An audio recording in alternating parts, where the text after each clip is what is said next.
एखादी मुलगी सासरी आल्यावर अनेक स्वप्न घेऊन येते, पण श्रीमती वृंदावनी अनिल यादव ह्यांच्या बाबतीत मात्र हे स्वप्नच राहील. पतीच्या व्यसनामुळे होणारा मानसिक त्रास, त्यात कर्जबाजारीपणात विकून टाकलेली शेती आणि लग्नाच्या अवघ्या 7व्या वर्षीच पतीचे निधन आणि कमी वयात सगळे आधार गेल्यावर स्वतःवर आलेली लेकरांची जबाबदारी. येताना कुठलीही मुलगी मनामध्ये चांगली इच्छा घेऊनच येत असते. इथं आल्यानंतर की आमचे मिस्टर ड्रायव्हर होते, पुण्याला होते, ते इथं आले आणि त्यांना व्यसनाचा नाद लागला. नाही सांगता नाही येणार एवढा त्रास द्यायचे. आणि शेत होतं 2 एकर, ते पण त्यांनी विकून टाकलं. त्याच्यामुळं खूप बिकट परिस्थिती होती. 2013ला मिस्टर एक्सपायर झाले. लग्नाच्या 7व्या वर्षी मिस्टर गेले होते. त्यावेळेला माहेरी बी आधार नाही आणि सासरीही आधार नाही. या परिस्थितीत जगत असताना मला असं वाटलं, आता जगून तरी काय करायचे, कसे सांभाळायचे 3 मुलं, कसं करायचं संसार, कसं त्यांचं पालन पोषण कशाच्या जीवावर करायचं. मी त्यावेळेला 100 रुपयालाही महाग होते. त्या परिस्थितीत तशीच उभा राहून मी शेतमजुरी करून जगत होते. रात्री जरी कोण म्हणलं ना शेतातून आल्यावर आमच्या चिंचा आहेत फोडते का, तरी फोडायचे, का तर मला मोठं व्हायचं होतं. त्यांच्या आयुष्यात उमेद अभियान एक नवीन उमेद घेऊन आलं. त्यांच्या जीवनाला नवीन आकार उमेद अभियानाने दिला. माणसात जगण्याची उमेद असली पाहिजे, मग सर्व काही बदलता येतं, असं त्या ठणकावून सांगतात. एकदा उमेद असली ना जगण्याची तर ते होतं.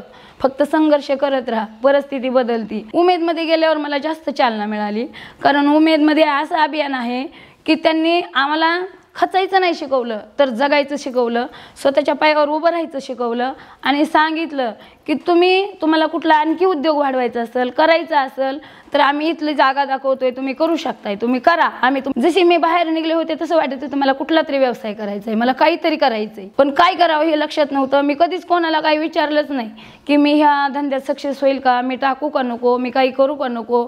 मी डायरेक्ट डाळ मिलचा डोक्यात विषय होता म्हणून डाळ मिल घेतली. मला 60% सबसिडी खात्यावर आली. मी त्यावेळेला ते 1 लाख रुपये बँकेचं कर्ज गटाचं घेतलेलं होतं. पूर्ण गटाचं मी एकटीनेच खर्चिलं त्यावेळेला आणि नंतर त्यांचं वापसही केलं. तेव्हापासून माझ्या डाळ मिलपासून माझं चांगलं झालं. 2021ला मी परत आणखीन CMEGP मधनं कर्ज घेतलं, जिल्हा उद्योग केंद्रातून 2 लाख रुपये. त्यावेळेला 2 लाख रुपये घेताना मला काहीच वाटलं नाही, का तर मी सक्षम झाले होते. मी माझ्या पायावर उभा राहण्याची माझी ताकद आली होती. मला फेडू शकते हा विश्वास बी आला होता माझ्या मनामध्ये. म्हणून मी काय केलं, मग परत 2 लाख रुपये कर्ज घेतलं आणि गारमेंटसाठी घेतलं. मी कपड्याचं छोटंसं दुकान टाकलं. त्या कपड्याच्या दुकानातून तयार करत करत मी आता स्टेशनरी पण टाकले. मी सध्या 3 बिझनेस सांभाळते. सुरुवातीला पैशांची एवढी चणचण होती की 15 रुपये सुद्धा त्यांच्याकडे उपलब्ध नव्हते. आलेले आजार अंगावरच काढून त्यांनी दिवस समोर ढकलत आयुष्य काढलं. आज 15,000 दिसतात, पण मी 15 रुपयाला मोतल होते. ज्यावेळेस मी आजारी पडत होते ना, त्यावेळेस मला असं वाटायचं मला 25 रुपये हजेरी आहे. मी जरा माझी दवाखान्यात गेले तर माझं सगळं संपन. मला पाठीमागं लेकरं उपाशी राहते. मी माझ्या अंगावर दुखणं काढलं, पण दवाखान्यात नाही गेले. आज असं वाटते की मी जगले हे चांगलं झाले. सावित्रीमाई फुलेंनी जर खचून सगळं सोडलं असतं तर आज स्त्री एवढ्या समोर गेलीच नसती आणि ती आपल्या पायावर उभी राहिलीच नसती, असं त्या नेहमी सांगतात. म्हणून कधीच खचायचं नाही.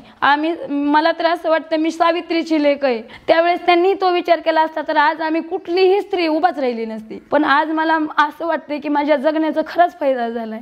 माझ्यामुळे आज 100 महिला उभ्या राहतात. 100 महिलाला माझ्याकडे बघून जगावं असं वाटते. महिलांना एवढं सांगते, मरण्याची भाषा करू नका, खचण्याची भाषा करू नका, लोकांकडे लक्ष देऊ नका, जगाचा विचार करू नका. फक्त आणि फक्त तुमच्या मनाला जे वाटतंय ते करा.